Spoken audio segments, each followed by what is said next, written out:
أعوذ بالله من الشيطان الرجيم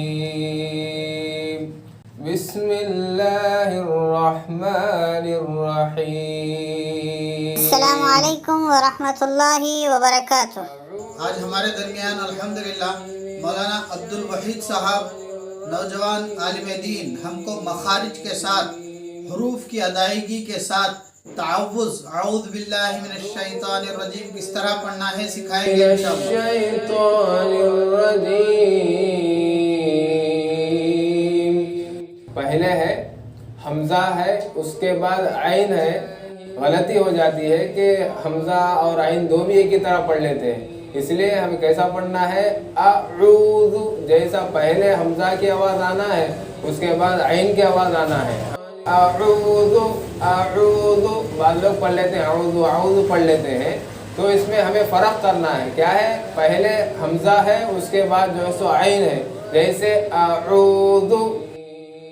اور زال، یہاں پہ زال ہے، اس میں بھی کوتاہی کر لیتے ہیں، غلط پڑھ لیتے ہیں، اعوذ زو پڑھ لیتے ہیں، زو یعنی زا پڑھ لیتے ہیں۔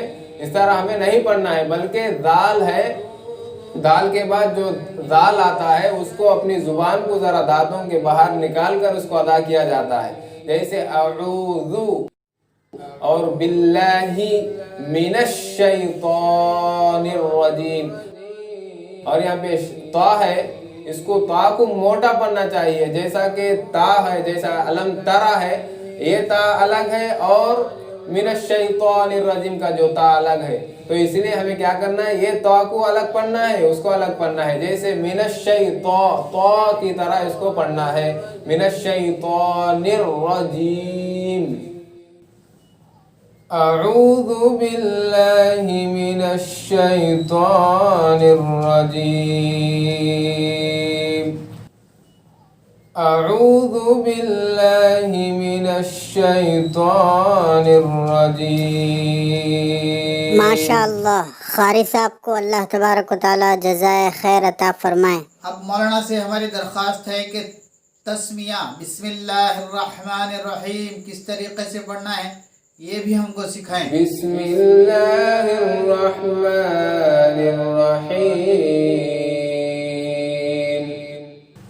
دوستو بسم اللہ الرحمن الرحیم ہے، تو جیسے بسم اللہ کے ہاں میں دو قسم کے ہاں ہیں قرآن شریف نے، جب کبھی بھی آپ پڑھتے ہیں تو آپ کو نظر آتے ہیں، پڑھنے میں آتے ہیں کہ ایک چھوٹی ہاں ہوتی ہے اور دوسری ہاں بڑی ہوتی ہے۔ چھوٹی ہاں تو منہ سے ہوا جس طرح نکلتی ہے اس طرح نکل جاتی ہے، لیکن بڑی ہاں کو کس طرح پڑھنا ہے وہ سمجھائیں۔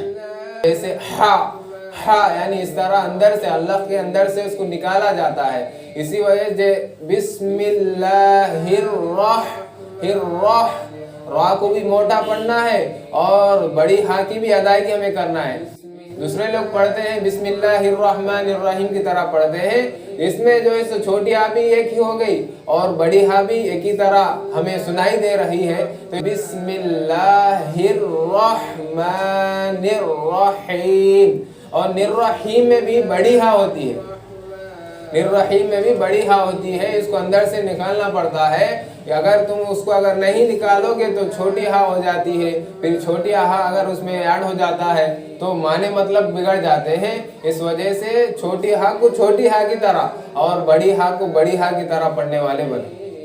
جس طرح مولانا نے بتایا ہا اور ہا یہ عربی کے الگ الگ الفابیٹس ہیں، الگ حروف ہیں۔ اس طرح ہر زبان کے حروف ہوتے ہیں، جیسے انگلش میں اے بی سی ڈی 26 حرف ہیں، عربی میں جو حرف ہیں اس کے پڑھنے کا لہجہ، اس کے پڑھنے کا انداز، اس کا جو ساؤنڈ ہے وہ الگ ہوتا ہے۔ حرف بدل گیا تو مطلب بدل جاتا ہے، جیسا کہ تیلگو میں کونگا ہے، کا کی جگہ اگر دا آ گیا تو دونگا ہو جاتا، جیسا مطلب بدل جاتا ہے۔